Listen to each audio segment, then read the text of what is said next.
श्री शिवाय नमस्तुभ्यम हर हर महादेव जय महाकाल। कैसे हैं सब लोग। देखिए आज का जो ये वीडियो है ना आप सभी लोगों के लिए बहुत ही ज़्यादा खास और विशेष होने वाला है। आप सभी को पता है कि महादेव जी का और नंदी भगवान जी का प्रेम कितना है। जो भी काम जो भी उपाय आप नंदी भगवान के कान में बोल करके करते हो या उनके उठे वाले पैर पर जल समर्पित करके करते हो ना, मेरे बाबा उस कामना की पूर्ति ज़रूर करते हैं। मेरे बाबा सदैव आपका हाथ पकड़ के आपको उन्नति के मार्ग पर लेकर के जाते हैं। अगर आपकी कोई मनोकामना है, कोई विश है, कोई हृदय की बात है, काफ़ी समय से पूरी नहीं हो रही है, उपाय कर करके थक चुके हो, महादेव जी से बोल बोल करके थक चुके हो ना, तो अगर आपकी कोई कामना है जिसे आपको जल्दी पूरी करवानी है तो एक छोटा सा उपाय नंदी भगवान वाला उपाय जरूर कीजिएगा। आप इनका जो उठा वाला पैर होता है ना, इस पर 7 लोटे जल का उपाय आपको करना है। कैसे करना है सब कुछ बताऊंगा पूज्य गुरुजी की कथा से सुनकर और समझकर आसान भाषा में बताने का पूरा प्रयास करूंगा। परंतु उससे पहले आप सबसे एक छोटी सी प्रार्थना कि जो लोग पहली बार आए हैं चैनल को सब्सक्राइब जरूर कीजिएगा और वीडियो को लाइक करके देवादिदेव महादेव जी का कोई सा भी प्यारा नाम कमेंट बॉक्स में लिखना मत भूलिएगा। इस पूरे वीडियो के अंदर हम लोग 3 महा उपाय के बारे में बात करेंगे जो कि आपकी अलग अलग कामना पूर्ति के लिए सिद्ध होंगे। सबसे पहले बात करते हैं पहले वाले उपाय का जो कि आपको 7 लोटे से करना होगा। अगर आपकी कोई कामना है, कोई हृदय की बात है, इच्छा है जो महादेव जी से कह के करके थक चुके हो लेकिन फिर भी आपकी पूरी नहीं हो रही है ना, तो एक बार नंदी भगवान का इस वाले उपाय को जरूर कीजिएगा। निश्चय ही आपकी कामना पूरी जरूर होगी। इसके लिए आपको चाहिए होगा 1 लोटा शुद्ध जल अपने घर का, ठीक है ना। 1 लोटा शुद्ध जल अपने घर का जिस कलश में से आप जल लेते हैं। अब आपने तो बोला था कि भैया 7 लोटे जल लेना है ना, तो कैसे करेंगे। देखिए इसका करने का 2 तरीके का क्रम है। आप 1 लोटा शुद्ध जल अपने घर से लेकर के जाएंगे और चले जाना मंदिर में, ठीक है। जब आप मंदिर में जाएंगे वहां पर जो भी बाल्टी है ना, उस बाल्टी के अंदर आप मंदिर का ही जल ले लेना और उसके अंदर 1 लोटा शुद्ध जल मिला लेना अपने घर का। इससे क्या होगा, वो संपूर्ण जल आपके घर का हो जाएगा। ये चीज ध्यान रखिएगा। और अगर आप इस तरीके से ना करके, मैं हमेशा अपने पास क्या रखता हूं, एक छोटा लोटा और रखता हूं, है ना। और साथ ही साथ में एक बड़ी सी बोतल रहती है जो 2 लीटर की होती है ना, मैं उसे हमेशा भर के लेकर के जाता हूं और इसमें से आराम से 7 लोटे जल इसमें हो जाता है। छोटा वाला जो लोटा होता है उससे अपन कर लेते हैं, ठीक है ना। तो आप दोनों में से जो काम आपको इजी लगे वो आप कर लेना। 7 लोटे जल आपको अपने घर का चाहिए। 7 लोटे मतलब लोटे अलग अलग नहीं, 7 लोटे के बराबर का जल और 1 लोटा, ठीक है। इसी तरीके से लेना है और साथ ही साथ आपको लेनी होगी गिन करके 5 बेलपत्र। उपाय बहुत ही सुंदर है, खास है, जरूर देखिएगा, है ना। 5 बेलपत्र ले लिया। थोड़े से आपको हरे मूंग लेने हैं, चुटकी भर हरे मूंग, कोई संख्या फिक्स नहीं है, चुटकी भर हरे मूंग लेने हैं। और एक दीपक आपको तैयार करना है। ये दीपक होगा गोल बाती का और इसके अंदर भर लेना गौ माता का घी, ठीक है। कोशिश करना घी भरना, है ना, गौ माता का। और इन्हें लेकर के चले जाना देवादिदेव महादेव जी के मंदिर शिवलिंग के पास में, ठीक है। जैसे ही आप यहां पर पहुंचेंगे सबसे पहले आप क्या करेंगे, जो मंदिर में बाल्टी है ना, उस बाल्टी के अंदर जो भी आपने जल वगैरह मिलाना है वैसे मिला लेना। और अगर आपके पास में बोतल है और आप छोटा लोटा लेकर के आए हो ना, तो सबसे पहले आपको जाना होगा नंदी बाबा के पास में, ठीक है ना।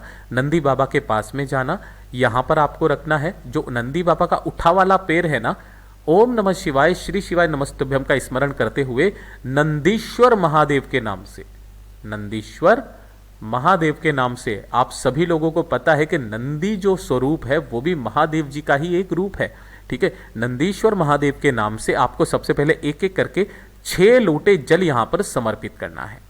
6 लोटे जल समर्पित कर दिया और उसके पश्चात जो 7वां लोटा आप समर्पित करोगे ना, उसी के अंदर आपको उन 5 बेलपत्र को डाल देना है ना। पूरा का पूरा लोटा एक बार फिर से भर लेना है और इस वाले लोटे को नंदी भगवान पर जब आप समर्पित करेंगे तो इतना धीरे करेंगे कि इसके अंदर से बेलपत्र नीचे ना गिर पाए, ठीक है। केवल और केवल जल समर्पित करना है 7वें नंबर पे, ठीक है। और जो 5 बेलपत्र हैं, इन 5 बेलपत्रों को आपको शिवलिंग पर जाना है। 1 लोटा कोशिश करना यहां पर भी पहले समर्पित करना और जो भी 5 बेलपत्र है ना, उन सभी को इस तरीके से अपनी कामना, अपना नाम और गोत्र बोल करके रखना कि इन सभी की डंडी जो है वो विपरीत दिशा में हो एक दूसरे के, है ना। एक दूसरे के विपरीत दिशा में सभी की डंडी हो, कुछ इस तरीके से अपनी कामना कह करके यहां पर रख करके चले आ जाना। जब आप वहां से आएंगे तो आपकी पड़ेगी चौखट। इसी चौखट पर बाहर की तरफ आपको उन हरे मूंग के दानों को रख के और अपनी कामना एक बार फिर से कह करके इस वाले दीपक को यहां प्रज्वलित करके चले आ जाना। कल के दिन जो व्यक्ति इस उपाय को प्रदोष काल में कर लेता है ना, उसकी सारी कामनाएं पूरी जरूर होती है। पूज्य गुरु जी का ये वाला उपाय बहुत ही ज्यादा खास और विशेष है, जरूर कीजिएगा। अब बात कर लेते हैं दूसरे वाले उपाय की। ये तो हो गया कामना पूर्ति के लिए। ये जो दूसरा उपाय है ना, यह है बीमारी के लिए। देखिए, कल थी बुधवार की अष्टमी तिथि, जिसके लिए पूज्य गुरुजी ने एक उपाय बताया था कि कटोरी के अंदर आपको हरा मूंग लेना है, गुड़ लेना है, 5 बेलपत्र लेने हैं और गणेश जी भगवान जी के सीधे हाथ की तरफ जमीन पर आपको समर्पित करना है, नाम और गोत्र बोल करके, शरीर पर से 21 बार उसार करके।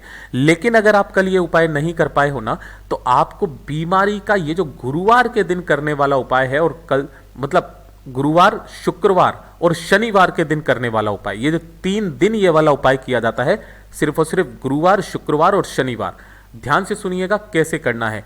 आपको लेना होगा सबसे पहले थोड़ा सा हरा मूंग। अब जो ये हरा मूंग है ना, इसे आप गला लेना, पानी के अंदर थोड़ा सा फुला लेना है ना। गला हुआ हरा मूंग चाहिए, आखा। कितना? 1 कटोरी या 1 दोना ले लेना आप, ठीक है ना। दोना ले लेना और उसके अंदर भर लेना। 1 टुकड़ा आपको गुड़ का चाहिए और वापस से वैसी तरीके से 5 बेलपत्र आपको चाहिए, ठीक है ना।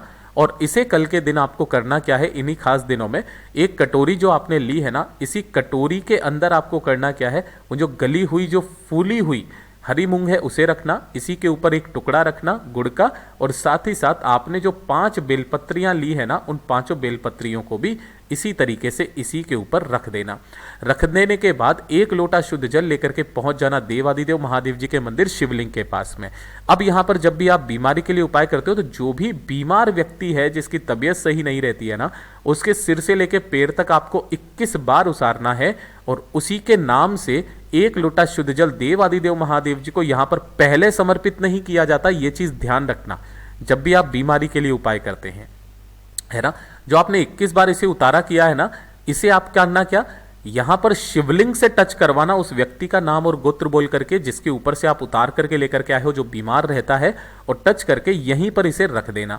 रख देने के पश्चात उसी व्यक्ति के नाम और गोत्र बोल करके आपको 1 लोटा शुद्ध जल बाद में समर्पित करना है। ओम नमः शिवाय, श्री शिवाय नमस्तुभ्यम का स्मरण करते हुए अवधूतेश्वर महादेव जी के नाम से, अवधूतेश्वर महादेव जी के नाम से समर्पित करना।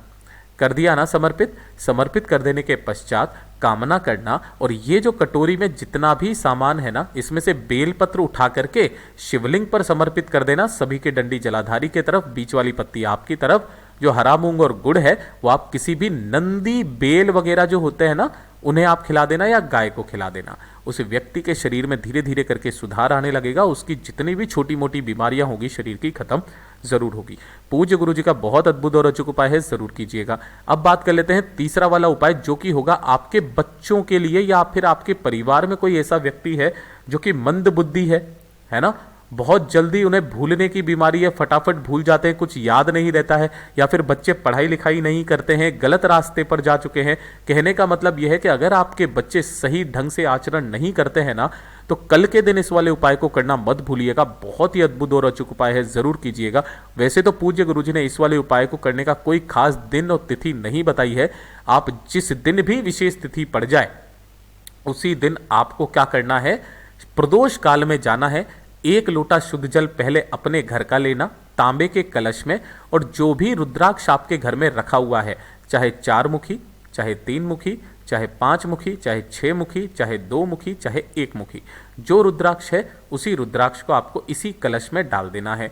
और जो भी बच्चा है या व्यक्ति है ना, उसके हाथ से एक बार इसे टच करवा देना है। जो भी माता है, बहन है, कोई भी इस उपाय को कर सकती है, केवल उसके हाथ से एक बार टच करवाना है और इसे लेकर के प्रदोष काल में पहुंच जाना देवादिदेव महादेव जी के मंदिर शिवलिंग के पास में। उत्तर दिशा, नॉर्थ डायरेक्शन की तरफ मुंह करके खड़े हो जाना। खड़े हो जाओगे। खड़े हो जाने के पश्चात आपको क्या करना है, जो आपने 1 लोटा शुद्ध जल लिया है ना, उस व्यक्ति का नाम और गोत्र बोलना जिसके लिए आप इस उपाय को कर रहे हैं, और इतना धीरे जल समर्पित करना है शिवलिंग के ऊपर कि इसमें से रुद्राक्ष बाहर की तरफ ना निकल पाए। ठीक है ना। धीरे धीरे, चाहे बेशक उससे थोड़ा सा जल रह जाए, कोई दिक्कत नहीं है, रुद्राक्ष गिरना नहीं चाहिए, केवल रुद्राक्ष का जल आपको यहां पर समर्पित करना है। ओम नमः शिवाय, श्री शिवाय नमस्तुभ्यम का स्मरण करते हुए जो भी जल बहता बहता जलाधारी से नीचे की तरफ आकर के गिरेगा, उसे आपको थोड़ा सा जल इसी वाले कलश में इकट्ठा कर लेना है। और यही जो रुद्राक्ष वाला जल है ना, महादेव जी से कामना करना, घर ले जाना, उस बच्चे को, उस व्यक्ति को इसे दिन भर में 3 बार में पिलाना है। चाहे उसके पीने वाले पानी में मिला देना, सब्जी में मिला देना, कैसे भी करके इसे पिला देना। हर एक विशेष तिथि के दिन इस वाले उपाय को करना स्टार्ट कर दीजिए, आपका बच्चा धीरे धीरे करके सुधरने लगेगा। पूज्य गुरु जी के ये सभी उपाय बहुत ही ज़्यादा खास और विशेष से जरूर कीजिएगा। वीडियो अगर पसंद आया हो तो लाइक जरूर करना, साथ ही साथ चैनल को सब्सक्राइब जरूर कीजिएगा। मैं आपसे मिलता हूँ अगले वीडियो में, तब तक के लिए ओम नमः शिवाय, जय महाकाल।